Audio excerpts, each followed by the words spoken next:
How many discounts does USAA Auto Insurance offer? Too many to say here. Multi-vehicle discount, safe driver discount, new vehicle discount, storage discount, legacy. How many discounts will you stack up? Visit USAA.com/auto discounts. Restrictions apply. Welcome back to I Want That Too, the podcast where Disney merch meets Disney history. I'm entertainment writer Jim Hill, and as always, I'm joined by the lovely Lauren Hersey. Hey, Jim. How's it going? Well, I mean, it's going relatively well here. In fact, what's interesting is the day that this podcast goes live, July 17th, will be the 70th anniversary of the opening of Disneyland. And I'm trying to get something special put together for our Patreon subscribers. A story that involves me and a certain Royal Army of Oz, but we'll talk about that later. It is the best story. I can't wait for that. Hopefully it'll go live that day because I will be in the car looking for things to listen to. And again, the only reason I'm being somewhat hesitant about this, folks, is we're not sure yet if the statute of limitations has passed. And that's all I'm going to say at this point, because that might be a contributing factor to when this posts. All right, just anyway. We're going to double check that. Okay, but speaking of which, we said you're going to be in a car, and I guess we should mention you're headed south again. Shocker, yes. We're heading down to Disney, Universal, braving the crazy heat and humidity. Oof. Okay, you're a better man than I am, and I say that, and, knowing that you have ovaries. But anyway, so the kids are out of the house today. That they're at the grandparents, and you've been getting ready for this trip, right? Yes, getting ready, and the funny thing is, we've had a couple days recently where the kids have been at my mom's or whatever swimming, and Eric and I, if you've talked to him, he says his word for this year is fun. So we had an opportunity, just the two of us, to do anything that we wanted to do. And to be honest, what we ended up doing was cleaning our house, cleaning out all of the things that have been piling up for years. I mean, it's crazy, maybe a weird, sick idea of fun, but when we were cleaning out our family room, I had no idea how many Disney toys and games specifically that we own. So that is kind of where we're heading with today's feature, I believe. Is that correct, Jim? Yeah. Now, mind you, it as every story I tell is, it's kind of convoluted, but if you hang in there, and it might involve two shows, we will take you through the history of Disney games and those that are based on stuff at the parks. But it's also kind of a look at how Walt was just back in the day a merchandising genius. Again, that guy never missed an opportunity to cash in on a character. But again, we'll talk more about that. Yeah. Now, speaking of characters, though, that when you're down on this trip to Florida, you're going to get to experience the brand new, the Starlight Parade at the Magic Kingdom. Is that correct? Yes, indeed. So we're going to be talking about that coming up in the news segment and the merch that's coming along with it. We are diving into the world of Labubu.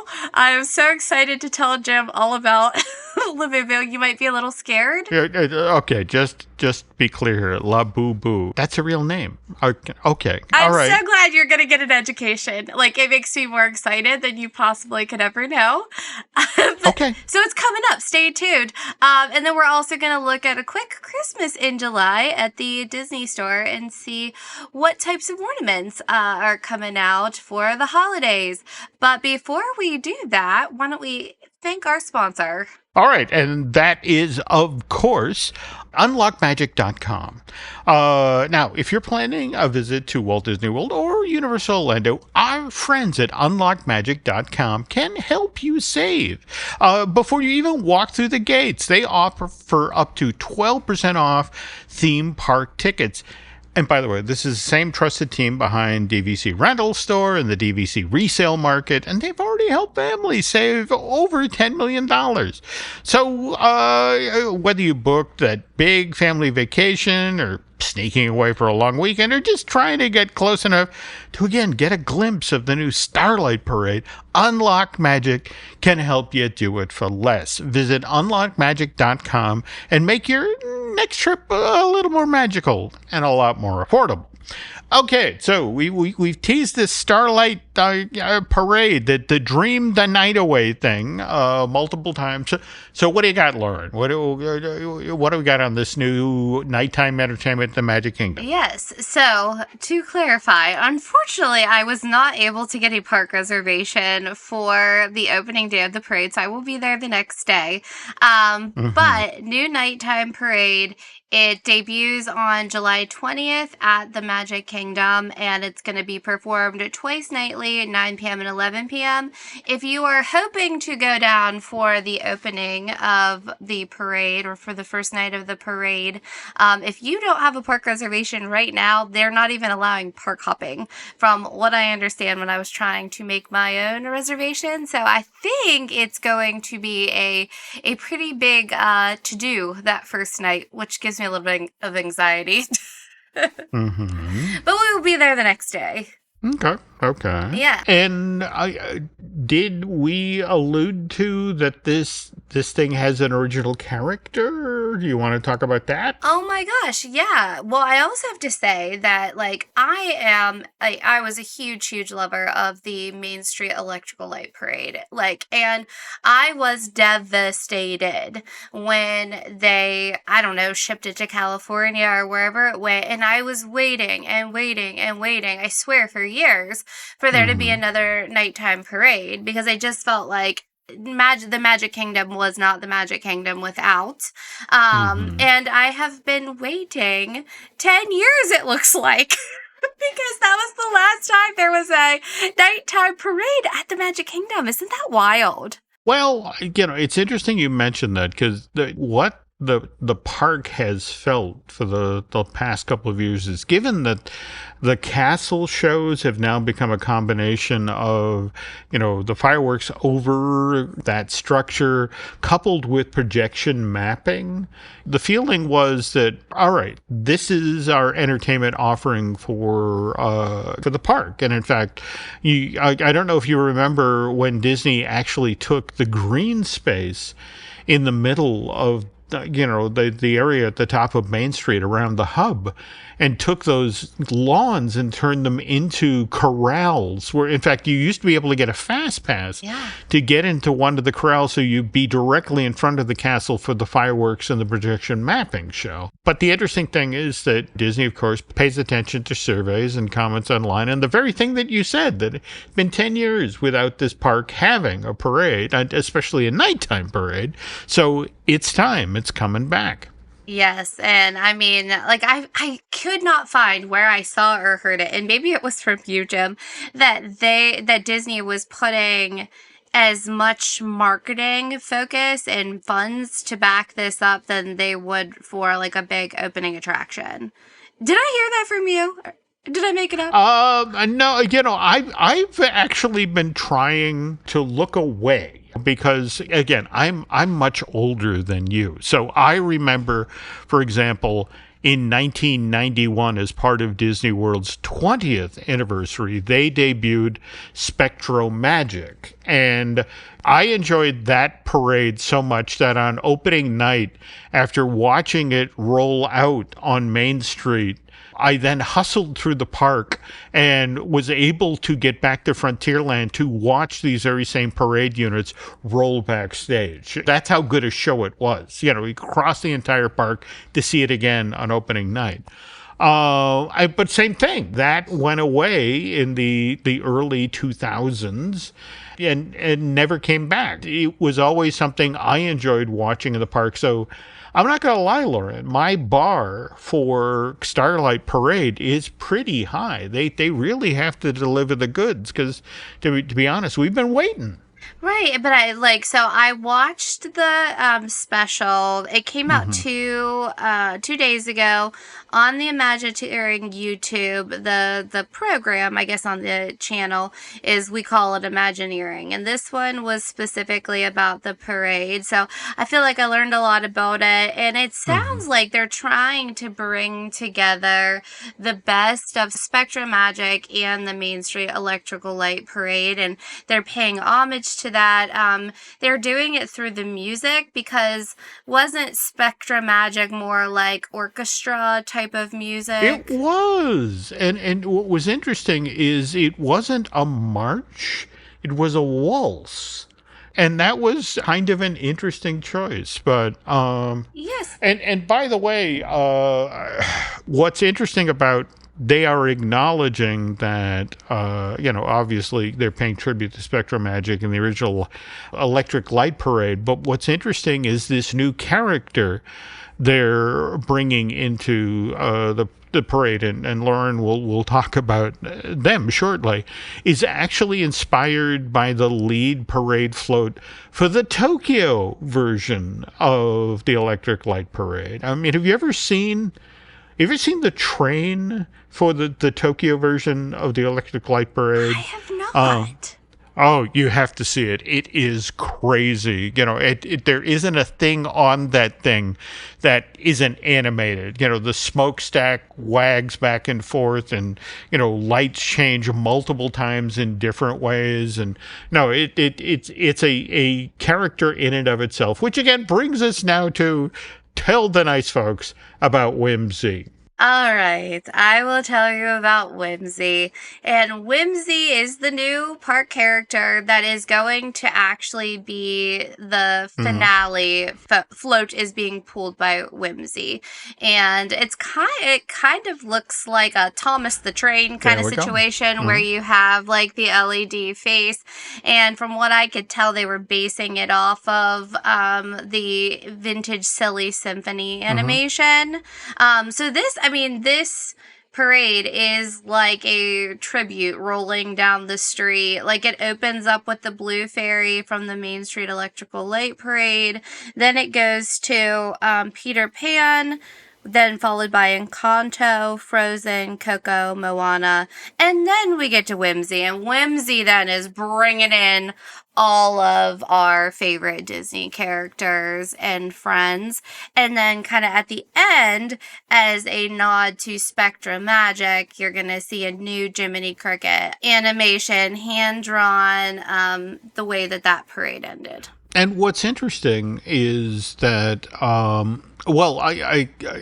think Jiminy they actually did as a dimensional character for Spectro. It would, kind of cool to see this teeny tiny, figure that would bow and gesture and that sort of thing. But what's interesting about what they're supposedly doing with Starlight Dream the Night Away is this is an animated effect at the back of the last float, and I want to say that Disney animation great Eric Goldberg supposedly consulted on the animation. So, if Eric's involved, I'm on board. After Nancy's hip surgery and she recovers and I finally get to travel again, I want to time it so I get to finally see Epic Universe, and I get to see this parade. And, what's making me crazy is I think the earliest I can get down there is November. So, and I think the thing we need to let people know who are planning on traveling to Orlando is that there will be nights that Starlight is not presented in the park, and that keys off of what? The Mickey's Not So Scary Halloween Party and Mickey's Very Merry Christmas Party. Important to note, so plan accordingly. Yeah, with my luck, because I'm planning on going down there for IAPA, the Attractions Expo. I'll probably pick the week that, no. Every night you want to go to the Kingdom, there's Mickey's, Very Merry. No Starlight for you, Hill. We'll keep our fingers crossed that does not happen to you. Okay. But because Disney is treating this parade like an opening of a new attraction, of course we get a line of merch. And the merch is obviously keys off lights. So there's light up mini ears with a blue bow. They're very cute with Mickey, and it looks like Tinkerbell.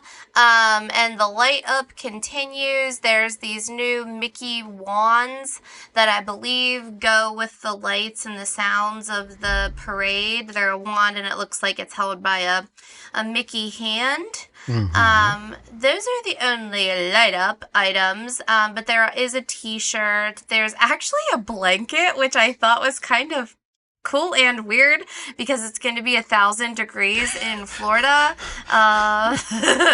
But maybe because people will sit on it or take it home and use for a later date. I don't know. It's cute. It's fine. Okay. And then, I always get excited about a popcorn bucket. This isn't a fancy one. It's literally just your regular refillable popcorn bucket. It's $14.25, and then you pay for the refills. And the funny part with the popcorn bucket, it was actually released accidentally. Was it last week or 2 weeks ago? And people started posting photos online, and then they took them back, but now they are out officially in the Magic Kingdom. So I'm anxious to see, Jim, with them rolling out Whimsy, if they're gonna try to make it a thing, like an orange bird or a figment, or if it will just be a nice nod. We'll see. Okay. And so far, is there any Whimsy specific merch or? Not that I've seen. The only merch I've seen, there is a pin as well, but that's all I've seen so far. Okay. But I think that they kind of wait and see sometimes. They do. And all right, well, let's see what happens. So again, this debuts July 20th, which is a week from when we're recording this show. So, okay, well, again, I'll be anxious to hear what you, Eric, and the family think when you get into the park and view it the night after. And, provided, something doesn't go awry, let's see what you have to say.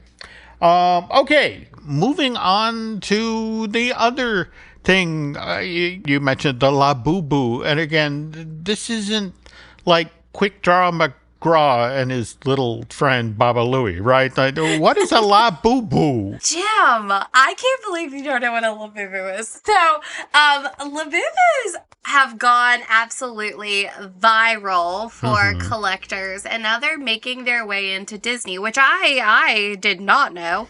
So a couple. Oh no! Oh yeah, La Boo Boos. I think I know what you're talking about now. I hope so. I hope you All do. right. Okay. So a couple weeks ago, I got a DM on Instagram from one of our listeners, and it was a reel of these little, I would say, Disney La Boo Boos, and they were actually wearing the Disneyland 70th anniversary popcorn bucket ornaments as accessories. And I had to do a double take. I'm like, what is going on in this reel? It looks like, when you look at these La Boo Boos, it looks like Stitch and a gremlin had a baby. Do you know what I'm talking about now? Yes. They do. They look like bunnies. Do they have little bunny ears? Yes, they do. Okay, so La Boo Boos, they do. They're little fluffy, collectibles. Big ears, mischievous eyes, and a lot of them teeth. have a big toothy grin. Yes! Yeah, they're creepy. Yes. Okay. Has and again, I'm dating myself here. Anybody remember the Trilogy of Terror that ran on ABC as one of their, TV movie of the week? I mean, I'm talking about the last installment of the Trilogy of Terror, where I want to say actress Karen Black was chased around her apartment by a teeny tiny little statue with sharp teeth. And I look at these La Boo Boo things and I think, I am not bringing that into my house. I am not going to be chased around by, a little thing that's going to try to bite me in the ankles. But people love love them. They are obsessed. They're viral. People are fighting over them. Literally, Pop Mart, who sells these things, like, they're not even putting them out in their 28 stores anymore because people, like, they fight over them. But I gotta go back before we go forward, and I swear I'm gonna get to where this is going. Okay. If you were wondering, because I know, like, we got some collector listeners, and they know all about Labubus. But if you're not familiar, they started in Hong Kong by an artist, Cassing Lung, in a storybook series called The Monsters. And I think this went back to like 2015. So they're supposed to be these playful little elves, kind-hearted, but chaos follows them. Kind of like our version of Stitch, I guess. All right. So basically, it's a gremlin, but with good intentions. That's what I'm saying. Yep. So then fast forward to 2019, Lung then teams up with Pop Mart, which is a huge collectible toy brand. And then they start making Labubus as vinyl figures and plushies. And then with the blind boxes, I know you know the blind boxes. Miles is obsessed. People love them. And like, it's one of those cross-generational things where you get little kids who are excited to open up the blind bags. You have, the adult collectors. I mean, literally, this is Beanie Babies meets Pokemon meets high fashion. Like, because people are wearing them on everything, on their backpacks, on their belt bags. Like, they have rooms and displays in their houses. It's crazy. Wow, because I have to tell you, I am aware of these from, my daily social media browsing, but it was always looking at them. They would pop up in my feed, and it's like, what is the deal with these things? So these are fashion accessories, really? People clip them to their bags, and okay, and this explains a lot now, because I saw something that they do photo shoots with these things too. Is that true? Oh yeah, 100%. Like, they literally are high fashion. Okay. And so where this takes a Disney turn is the person that sent me this reel. Thank you, by the way. I very much enjoyed it. There were these little Mickey and Minnie Labubus. Oh, and I have to say, do you know what a fake Labubu is called? I'm going to regret asking this question, aren't I? But no, what is a fake Labubu called? I'm sorry. A fake Labubu is called a Lafufu, and you got to be careful because there are a lot of Lafufus out there. Wow. They're a little more chubby than long, if you want to go down the rabbit hole. Anywho, but I believe Mickey and Minnie are like real legit, and I did see one on eBay for like $59. But the craziest one, Jim, was that recently a life-size Labubu was sold in China for $170,000. Okay. All right. So again, just to reiterate here, these things are limited edition. They've been selling out. We have our Mickey and Minnie Labubus. And again, we want a Labubu. We don't want a Lafufu. You are doing a great job following. And it's a collectible wearing a collectible accessory, which is the ornament popcorn buckets for the Disneyland 70th. See, I brought it all the way back around. Wow. And just to be clear here, the Mickey and the Minnie, they don't have like the toothy smile, right? I don't have to worry about them chasing me around the house. Okay. No. All right. And this reel that you got, it's readily available. Folks can eyeball it as well, or? Oh yeah. If you search on Instagram, Disney Labubu popcorn buckets, you'll see them. And I do think that's a good segue into the Christmas in July, the ornaments, because we've talked about these new popcorn bucket ornaments before, but they are so popular. They were selling out, and now they're bringing them back, and I believe they've added a couple new ones. So they're $29.99, and you can get the traditional Mickey balloon bucket. You can get the Toy Story alien, Cinderella's carriage, and then Elliot the dragon from Pete's Dragon has been harder to find lately, but they are replenishing them. So that's one type of ornament. They did come out with a new 70th anniversary vault collection set of ornaments. These bad boys are $80, Jim. And I put a little picture here for you to see, but, and these look like classic. So when we're talking about the vault collections, I know you've probably all seen them, but they do have a very vintage look and feel. And it looks like these guys, you could hang them on your tree, or they come with little platforms. You can, stand them up. So very, very cute. And they've come out with a load of new ornaments, this July.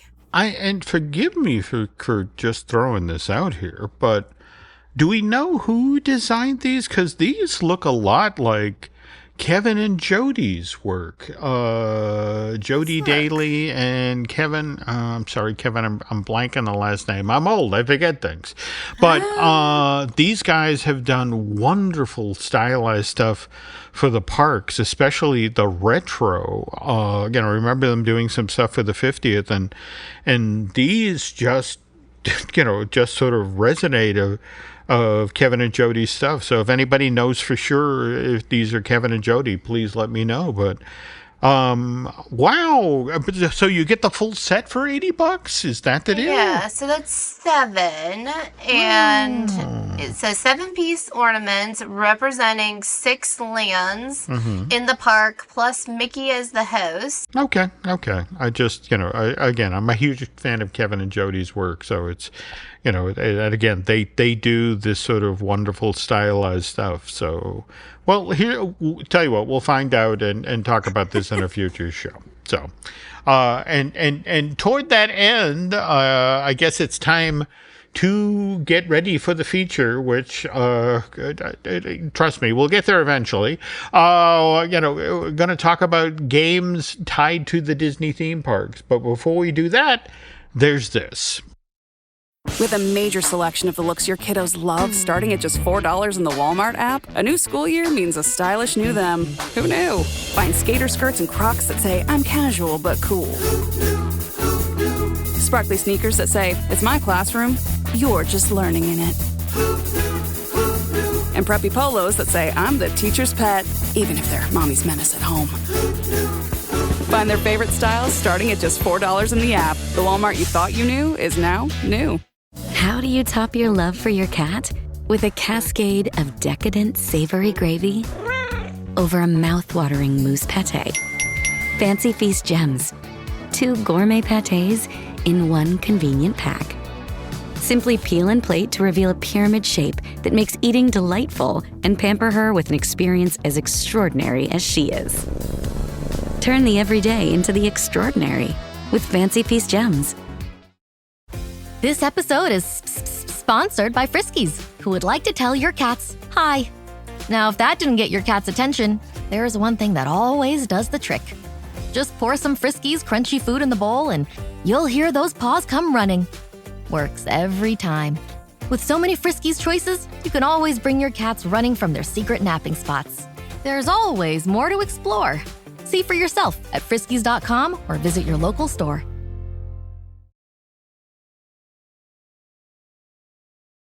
And we're back.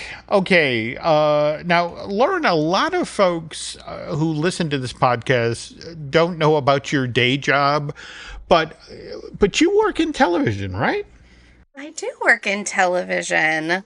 I work in corporate communications for the country's largest local broadcaster, Nexstar.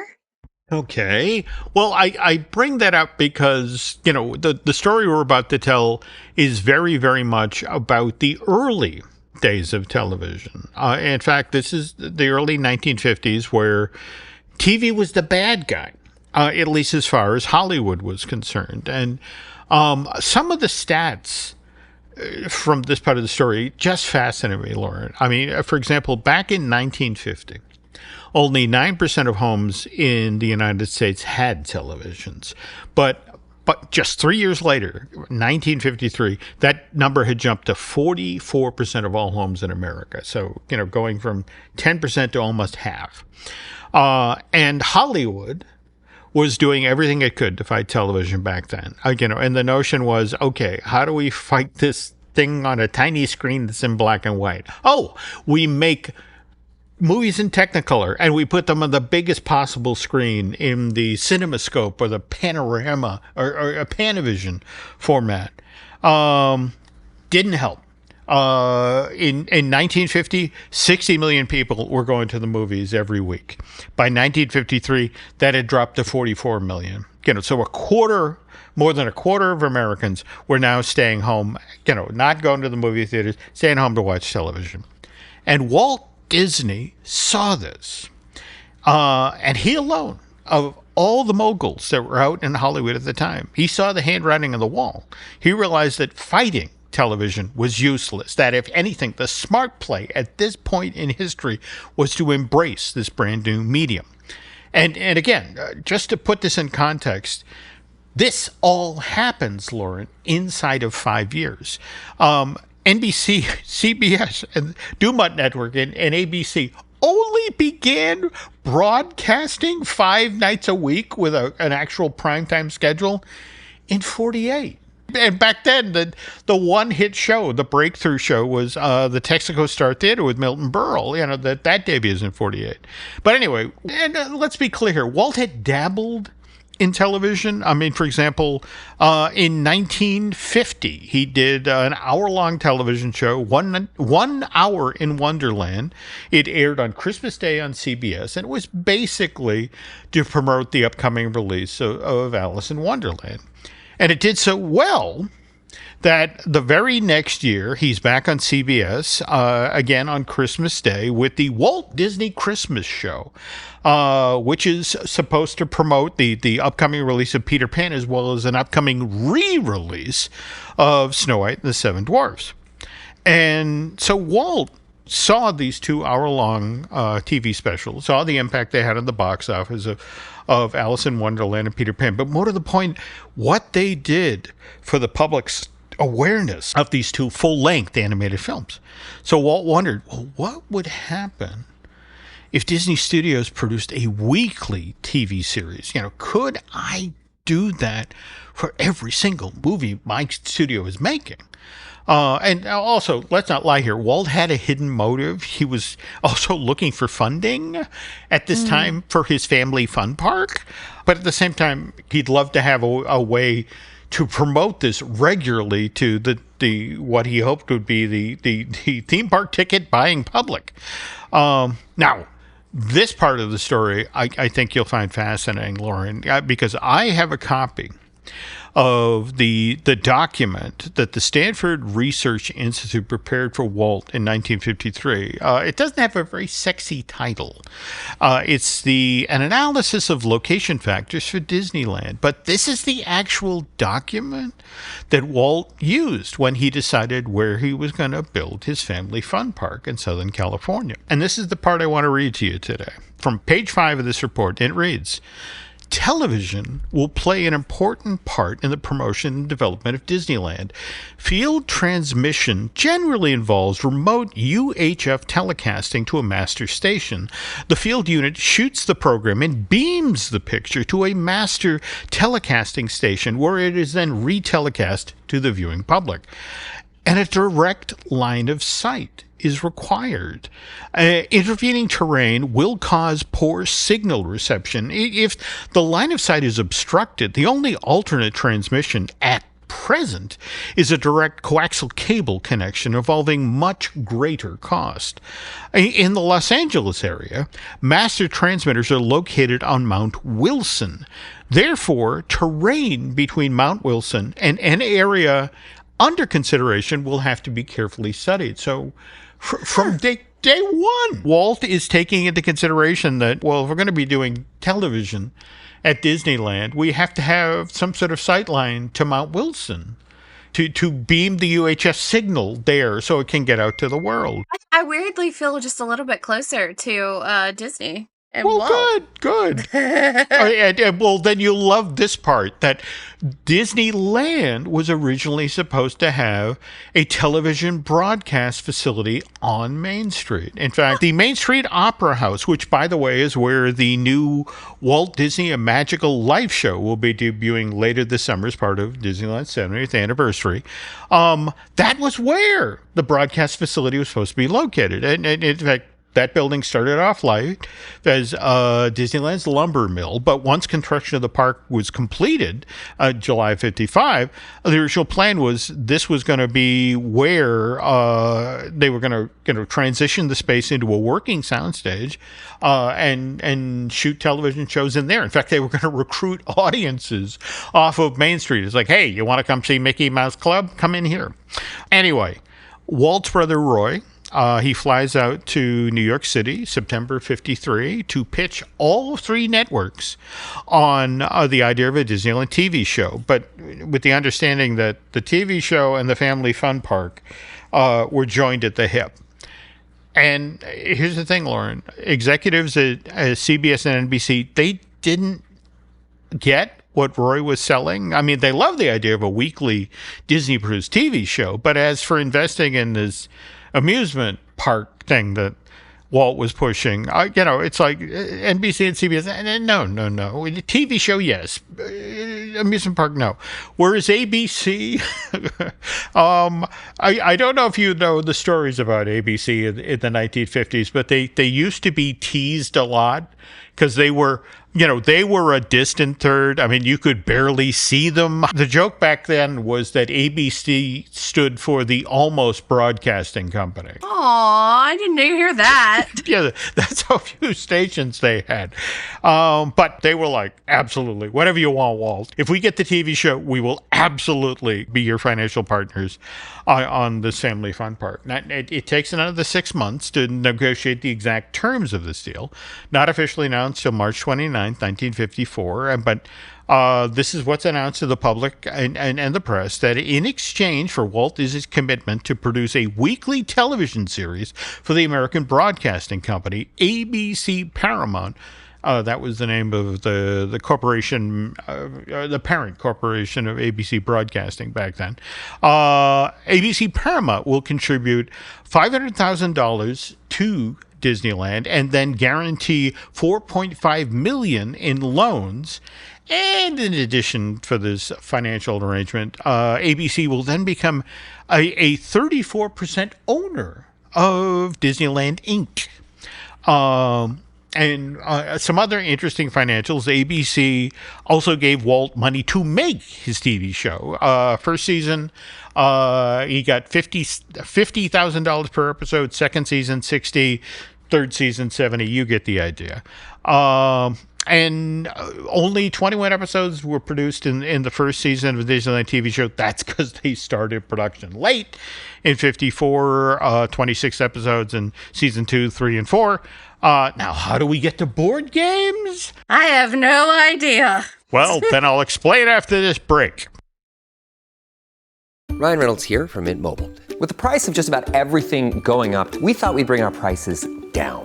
So to help us, we brought in a reverse auctioneer, which is apparently a thing. Mint Mobile Unlimited Premium Wireless. How to get 30, 30, how to get 30, how to get 20, 20, 20, how to get 20, 20, how to get 15, 15, 15, 15, just $15 a month? Sold! Give it a try at mintmobile.com/switch. Upfront payment of $45 for 3-month plan, equivalent to $15 per month required. New customer offer for first 3 months only. Speed slow after 35 gigabytes if network's busy. Taxes and fees extra. See mintmobile.com.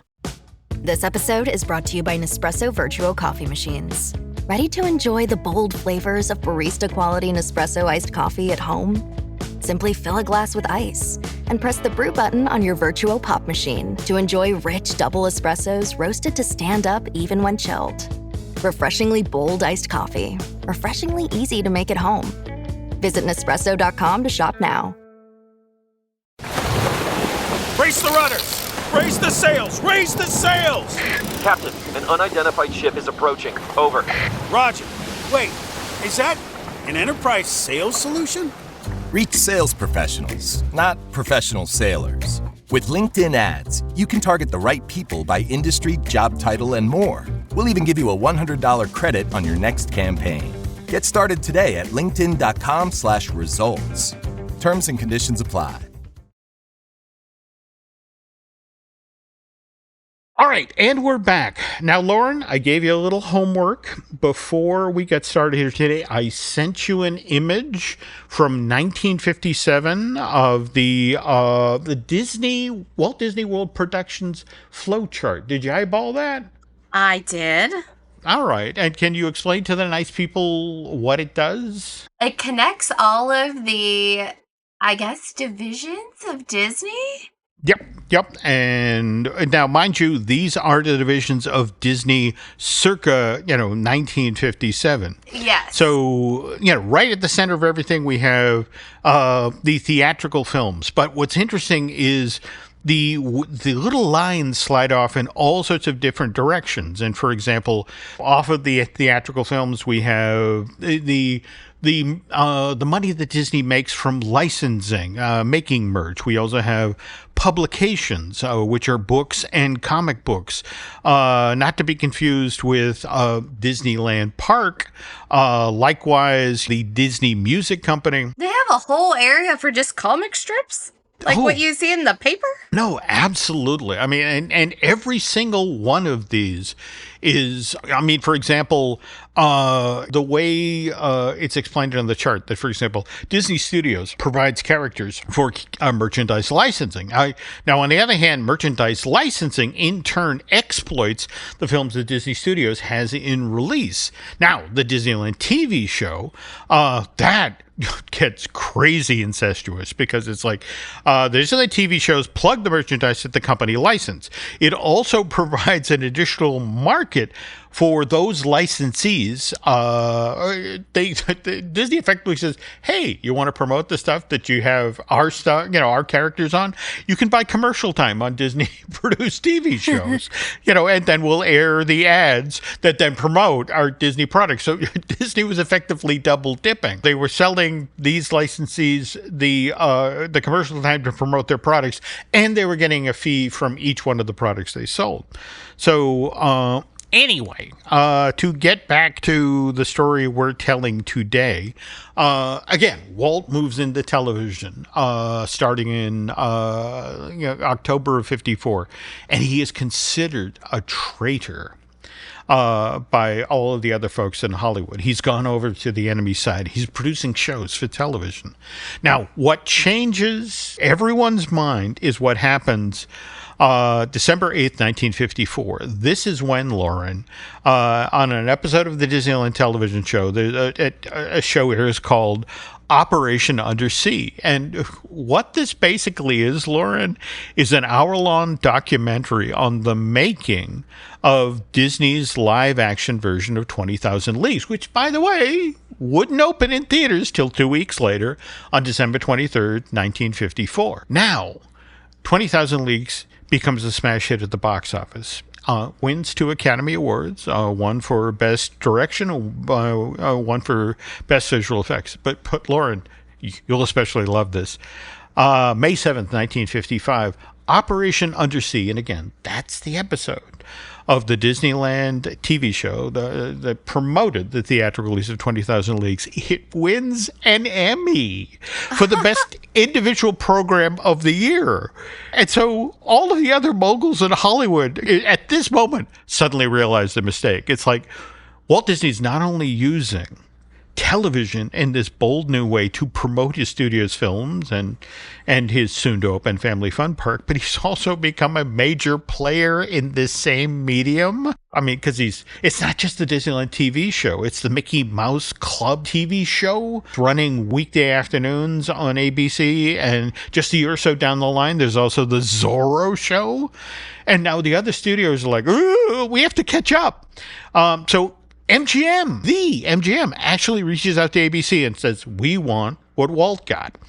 So starting in September of 55, ABC begins broadcasting the MGM Parade TV show, which it's trying to do the same thing that Walt is doing. Every Wednesday night at 8:30, a half-hour-long show that promotes the next MGM movie that's coming out and also is re-airing classic things from the MGM film library. But the guys at MGM aren't Walt. The show only runs for one season. It gets canceled in May of 56 after 34 episodes. And it's just one of these situations where you have to know how to play the game. And speaking of games, we will finally get to how Disney board games got based on the Disney theme parks. But that'll be on the next episode of I Want That Too. Okay, Jim. I think on that note, we close up shop for today. Okay, and by the way, if you want to keep up on everything happening across the Jim Hill Media Podcast Network, you should follow us on social. And don't forget to check out our Patreon for bonus shows and easy access. And if you liked today's episode, leave us a quick review. It helps more people find us. And if you got a question or an idea for a future episode, please shoot us a message. I can be reached at jim@jimhillmedia.com. And Lauren? I'm at laurenhersey.com. And we also appreciate the DMs too. So keep them coming. But on that note, that is it for this episode of I Want That Too. Thanks for listening, and we'll see you next time.